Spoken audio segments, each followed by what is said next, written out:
Turn the caption on. Subscribe, like, and share. Use hashtag in the comments section below. Trial for Murder by Charles Dickens. I have always noticed a prevalent want of courage, even among persons of superior intelligence and culture, as to imparting their own psychological experiences when those have been of a strange sort. Almost all men are afraid that what they could relate in such wise would find no parallel or response in a listener's internal life, and might be suspected or laughed at. A truthful traveler, who should have seen some extraordinary creature in the likeness of a sea serpent, would have no fear of mentioning it, but the same traveler, having had some singular presentiment, impulse, vagary of thought, visions so-called, dream, or other remarkable mental impression, would hesitate considerably before he would own to it. To this reticence I attribute much of the obscurity in which such subjects are involved. We do not habitually communicate our experiences of these subjective things as we do our experiences of objective creation. The consequence is that the general stock of experience in this regard appears exceptional, and really is so, in respect of being miserably imperfect. In what I am going to relate, I have no intention of setting up, opposing, or supporting any theory whatever. I know the history of the bookseller of Berlin. I have studied the case of the wife of a late Astronomer Royal, as related by Sir David Brewster, and I have followed the minutest details of a much more remarkable case of spectral illusion occurring within my private circle of friends. It may be necessary to state, as to this last, that the sufferer, a lady, was in no degree, however distant, related to me. A mistaken assumption on that head might suggest an explanation of a part of my own case, but only a part, which would be wholly without foundation. I cannot be referred to my inheritance of any developed peculiarity, nor had I ever before any at all similar experience, nor have I ever had any at all similar experience since. It does not signify how many years ago, or how few, a certain murder was committed in England, which attracted great attention. We hear more than enough of murderers as they rise in succession to their atrocious eminence, and I would bury the memory of this particular brute, if I could, as his body was buried in Newgate Jail. I purposely abstain from giving any direct clue to the criminal's individuality. When the murder was first discovered, no suspicion fell, or I ought to say, for I cannot be too precise in my facts, it was nowhere publicly hinted that any suspicion fell on the man who was afterwards brought to trial. As no reference was at that time made to him in the newspapers, it is obviously impossible that any description of him can at that time have been given in the newspapers. It is essential that this fact be remembered. Unfolding at breakfast my morning paper containing the account of that first discovery, I found it to be deeply interesting, and I read it with close attention. I read it twice, if not 3 times. The discovery had been made in a bedroom, and when I laid down the paper, I was aware of a flash, rush, flow, I do not know what to call it. No word I can find is satisfactorily descriptive, in which I seemed to see that bedroom passing through my room, like a picture impossibly painted on a running river. Though almost instantaneous in its passing, it was perfectly clear, so clear that I distinctly, and with a sense of relief, observed the absence of the dead body from the bed.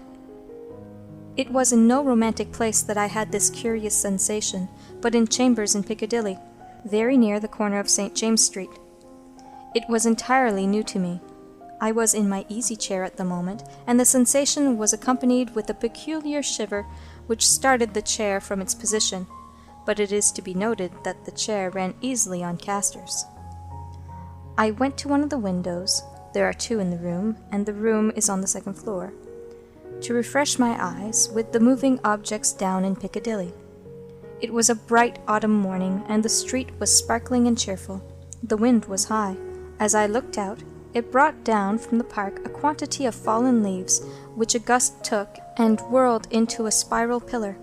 As the pillar fell and the leaves dispersed, I saw two men on the opposite side of the way, going from west to east. They were one behind the other.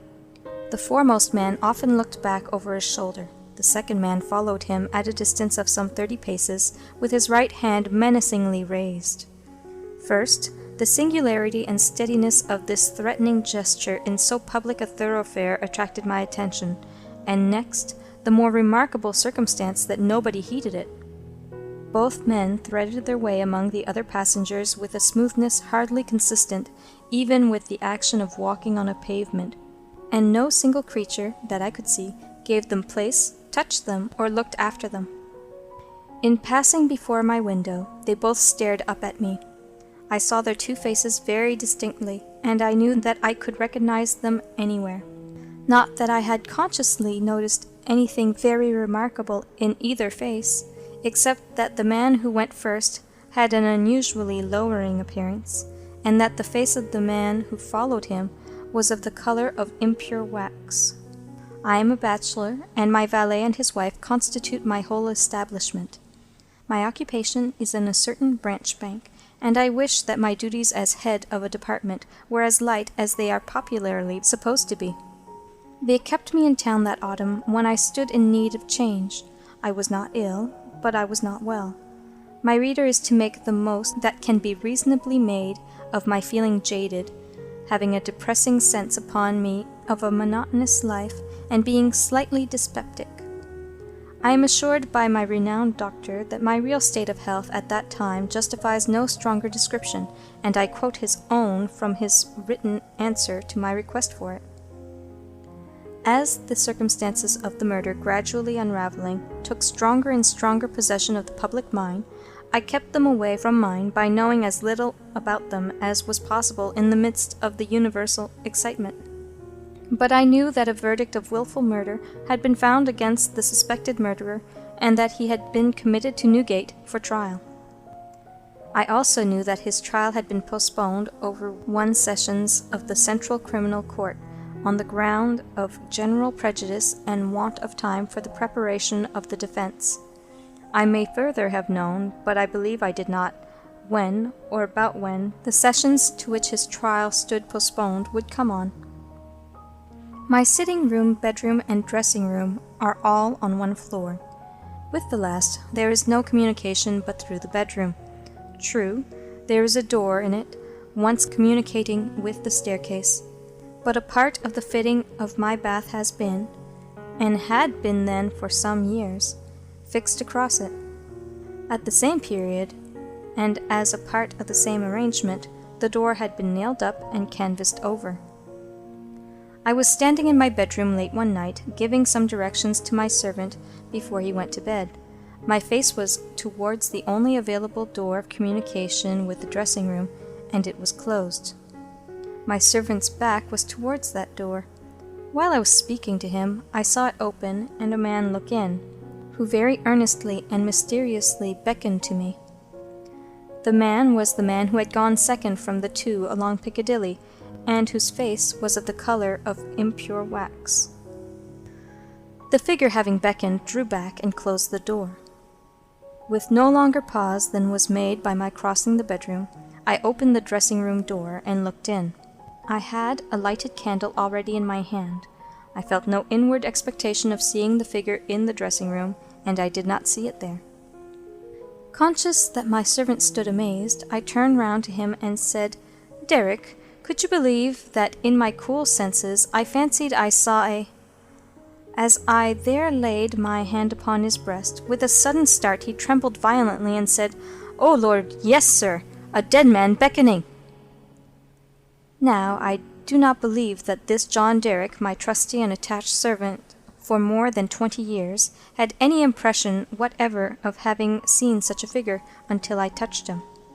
The change in him was so startling when I touched him that I fully believe he derived his impression in some occult manner from me at that instant. I bade John Derrick bring me some brandy, and I gave him a dram, and was glad to take one myself. Of what had preceded the night's phenomenon I told him not a single word. Reflecting on it, I was absolutely certain that I had never seen that face before, except on the one occasion in Piccadilly. Comparing its expression when beckoning at the door with its expression when it had stared up at me as I stood at my window, I came to the conclusion that on the first occasion it had sought to fasten itself upon my memory, and on the second occasion it had made sure of being immediately remembered. I was not very comfortable that night, though I felt a certainty, difficult to explain, that the figure would not return. At daylight I fell into a heavy sleep, from which I was awakened by John Derrick's coming to my bedside with a paper in his hand. This paper, it appeared, had been the subject of an altercation at the door between its bearer and my servant. It was a summons to me to serve upon a jury at the forthcoming sessions of the Central Criminal Court at the Old Bailey. I had never before been summoned on such a jury, as John Derrick well knew. He believed, I am not certain at this hour whether with reason or otherwise, that class of jurors were customarily chosen on a lower qualification than mine, and he had at first refused to accept the summons. The man who served it had taken the matter very coolly. He said that my attendance or non-attendance was nothing to him. There the summons was, and I should deal with it at my own peril and not at his. For a day or two I was undecided whether to respond to this call or take no notice of it. I was not conscious of the slightest mysterious bias, influence, or attention one way or another. Of that I am as strictly sure as of every other statement that I make here. Ultimately I decided, as a break in the monotony of my life, that I would go. The appointed morning was a raw morning in the month of November. There was a dense brown fog in Piccadilly, and it became positively black, and in the last degree oppressive, east of Temple Bar. I found the passages and staircases of the courthouse flaringly lighted with gas, and the court itself similarly illuminated. I think that until I was conducted by officers into the old court and saw its crowded state, I did not know that the murderer was to be tried that day.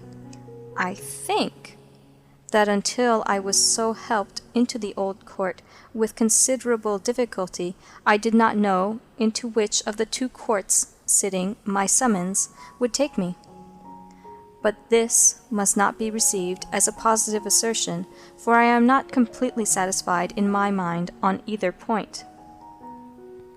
I took my seat in the place appropriated to jurors in waiting, and I looked about the court as well as I could through the cloud of fog and breath that was heavy in it. I noticed the black vapor hanging like a murky curtain outside the great windows, and I noticed the stifled sound of wheels on straw or tan that was littered in the street. Also, the hum of the people gathered there, which a shrill whistle or a louder song or hail than the rest occasionally pierced. Soon afterwards, the judges, 2 in number, entered and took their seats. The buzz in the court was awfully hushed. The direction was given to put the murderer to the bar. He appeared there, and in that same instant I recognized in him the first of the 2 men who had gone down Piccadilly. If my name had been called then, I doubt if I could have answered to it audibly. But it was called about 6th or 8th in the panel, and I was by that time able to say, "Here."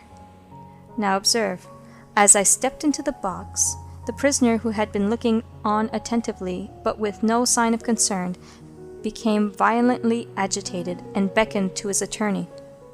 The prisoner's wish to challenge me was so manifest that it occasioned a pause, during which the attorney, with his hand upon the dock, whispered with his client and shook his head. I afterwards had it from that gentleman that the prisoner's first affrighted words to him were, "At all hazards, challenge that man!" But that as he could give no reason for it, and admitted that he had not even known my name until he heard it called and I appeared, it was not done. Both on the ground already explained, that I wished to avoid reviving an unwholesome memory of that murderer, and also because a detailed account of his long trial is by no means indispensable to my narrative, I shall confine myself closely to such incidents in the 10 days and nights during which we, the jury, were kept together, as directly bear on my own curious personal experience. It is to that, and not to a page of the Newgate calendar, that I beg attention. I was chosen foreman of the jury. On the second morning of the trial, after evidence had been taken for 2 hours, I heard the church clock strike. Happening to cast my eyes over my brother jurymen, I found an inexplicable difficulty in counting them. I counted them several times, yet always with the same difficulty. In short, I made them one too many. I touched the brother juryman whose place was next me, and I whispered to him, "Oblige me by counting us." He looked surprised by the request, but turned his head and counted. "Why," says he suddenly, "we are but no, that is not possible. No, we are 12. According to my counting that day, we were always right in detail, but in the gross we were always one too many. There was no appearance, no figure to account for it, but I had an inward foreshadowing of the figure that was surely coming. The jury were housed at the London Tavern. We all slept in one large room on separate tables, and we were constantly in the charge and under the eye of the officer sworn to hold us in safe keeping. I see no reason for suppressing the real name of that officer. He was intelligent, highly polite and obliging, and, I was glad to hear, much respected in the city.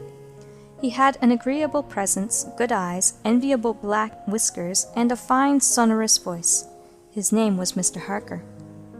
When we turned into our 12 beds at night, Mr. Harker's bed was drawn across the door. On the night of the second day, not being disposed to lie down, and seeing Mr. Harker sitting on his bed, I went and sat beside him and offered him a pinch of snuff. As Mr. Harker's hand touched mine in taking it from my box, a peculiar shiver crossed him, and he said, "Who is this?"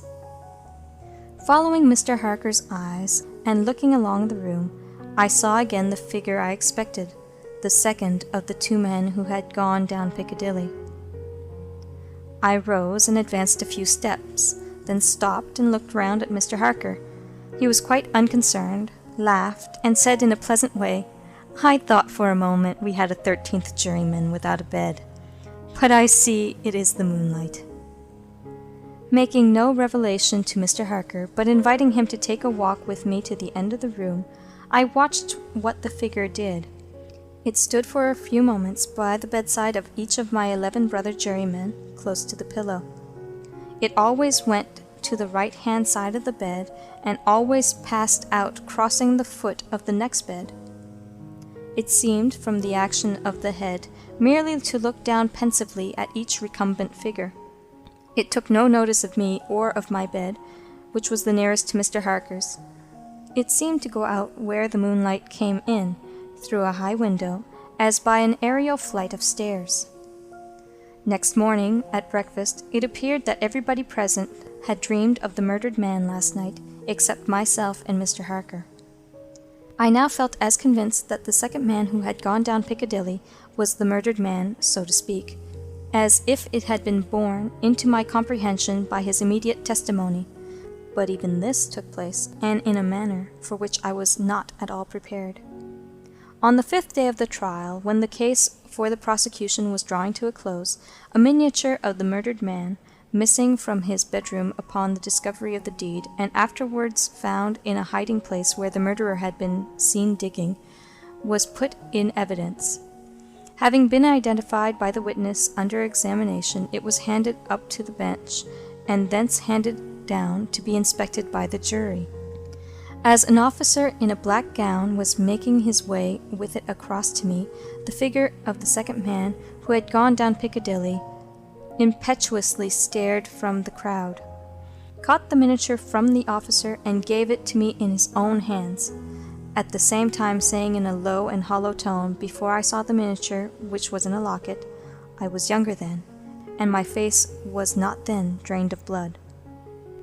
It also came between me and the brother juryman, to whom I would have given the miniature, and between him and the brother juryman, to whom he would have given it. And so it passed on through the whole of our number, and back into my possession. Not one of them, however, detected this. At table, and generally when we were shut up together in Mr. Harker's custody, we had from the first naturally discussed the day's proceedings a good deal. On that 5th day, the case for the prosecution being closed, and we having that side of the question in a completed shape before us, our discussion was more animated and serious. Among our number was a vestryman, the densest idiot I've ever seen at large, who met the plainest evidence with the most preposterous objections, and who was sided with by 2 flabby parochial parasites, all 3 impaneled from a district so delivered over to fever that they ought to have been upon their own trial for 500 murders. When these mischievous blockheads were at their loudest, which was towards midnight, while some of us were already preparing for bed, I again saw the murdered man. He stood grimly behind them, beckoning to me. On my going towards them and striking into the conversation, he immediately retired. This was the beginning of a separate series of appearances, confined to that long room in which we were confined. Whenever a knot of my brother jurymen laid their heads together, I saw the head of the murdered man among theirs. Whenever their comparison of notes was going against him, he would solemnly and irresistibly beckon to me. It will be borne in mind that down to the production of the miniature on the 5th day of the trial, I had never seen the appearance in court. 3 changes occurred now as we entered on the case for the defense. 2 of them I will mention together first. The figure was now in court continually, and it never there addressed itself to me, but always to the person who was speaking at the time. For instance, the throat of the murdered man had been cut straight across. In the opening speech for the defense, it was suggested that the deceased might have cut his own throat. At that very moment, the figure, with its throat in the dreadful condition referred to, this it had concealed before, stood at the speaker's elbow, motioning across its windpipe, now with the right hand, now with the left, vigorously suggesting to the speaker himself the impossibility of such a wound having been self-inflicted by either hand. For another instance, a witness to character, a woman, deposed to the prisoner's being the most amiable of mankind. The figure at that instant stood on the floor before her, looking her full in the face and pointing out the prisoner's evil countenance with an extended arm and an outstretched finger. The 3rd change now to be added impressed me strongly, as the most marked and striking of all. I do not theorize upon it. I accurately state it, and there leave it. Although the appearance was not itself perceived by those whom it addressed, its coming close to such persons was invariably attended by some trepidation or disturbance on their part. It seemed to me as if it were prevented by laws to which I was not amenable from fully revealing itself to others, and yet as if it could invisibly, dumbly, and darkly overshadow their minds. When the leading counsel for the defense suggested that hypothesis of suicide, and the figure stood at the learned gentleman's elbow frightfully sawing at its severed throat, it is undeniable that the counsel faltered in his speech, lost for a few seconds the thread of his ingenious discourse, wiped his forehead with his handkerchief, and turned extremely pale. When the witness to the character was confronted by the appearance, her eyes most certainly did follow the direction of its pointed finger, and rest with great hesitation and trouble upon the prisoner's face. 2 additional illustrations will suffice. On the 8th day of the trial, after the pause which was every day made early in the afternoon for a few minutes' rest and refreshment, I came back into court with the rest of the jury some little time before the return of the judges. Standing up in the box and looking about me, I thought the figure was not there until, chancing to raise my eyes to the gallery, I saw it bending forward and leaning over a very decent woman. as if to assure itself whether the judges had resumed their seats or not. Immediately afterwards, the woman screamed, fainted, and was carried out. So with the venerable, sagacious, and patient judge who conducted the trial. When the case was over, and he settled himself and his papers to sum up, the murdered man, entering by the judge's door, advanced to his lordship's desk and looked eagerly over his shoulder at the pages of his notes which he was turning. A change came over his lordship's face. His hand stopped. The peculiar shiver that I knew so well passed over him. He faltered, "Excuse me, gentlemen, for a few minutes. I am somewhat oppressed by the vitiated air," and did not recover until he had drunk a glass of water. Through all the monotony of 6 of those interminable 10 days, the same judges and others on the bench, the same murderer in the dock, the same lawyers at the table, the same tones of questions and answers rising to the roof of the court, the same scratching of the judge's pen, the same ushers going in and out, the same lights kindled at the same hour when there had been any natural light of day, the same foggy curtain outside the great windows when it was foggy, the same rain pattering and dripping when it was rainy, the same footmarks of turnkeys and prisoners day after day on the same sawdust, the same keys locking and unlocking the same heavy doors. Through all the wearisome monotony, which made me feel as if I had been foreman of the jury for a vast period of time, and Piccadilly had flourished coevally with Babylon, the murdered man never lost one trace of his distinctness in my eyes. Nor was he at any moment less distinct than anybody else. I must not omit, as a matter of fact, that I never once saw the appearance, which I call by the name of the murdered man, look at the murderer. Again and again I wondered, why does he not? But he never did. Nor did he look at me after the production of the miniature until the last closing minutes of the trial arrived. We retired to consider at 7 minutes before 10 at night. The idiomatic vestryman and his 2 parochial parasites gave us so much trouble that we twice returned into court to beg to have certain extracts from the judge's notes reread. 9 of us had not the smallest doubt about those passages. Neither, I believe, had any one in the court. The dunder-headed triumvirate, having no idea but obstruction, disputed them for that very reason. At length we prevailed, and finally the jury returned into court at 10 minutes past 12. The murdered man at that time stood directly opposite the jury box, on the other side of the court. As I took my place, his eyes rested on me with great attention. He seemed satisfied, and slowly shook a great grey veil, which he carried on his arm for the first time, over his head and whole form. As I gave in our verdict, guilty, the veil collapsed, all was gone, and his place was empty. The murderer, being asked by the judge, according to usage, whether he had anything to say before sentence of death should be passed upon him, indistinctly muttered something which was described in the leading newspapers the following day as a few rambling, incoherent, and half-audible words, in which he was understood to complain that he had not had a fair trial because the foreman of the jury was prepossessed against him. The remarkable declaration that he really made was this: "My lord, I knew I was a doomed man when the foreman of my jury came into the box.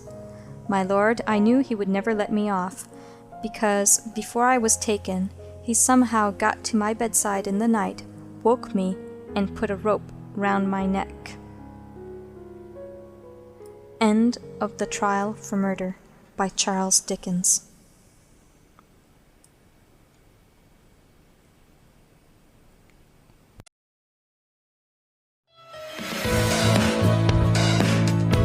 If you haven't subscribed this channel, then click on subscribe button and press the bell icon. Now you won't miss any video.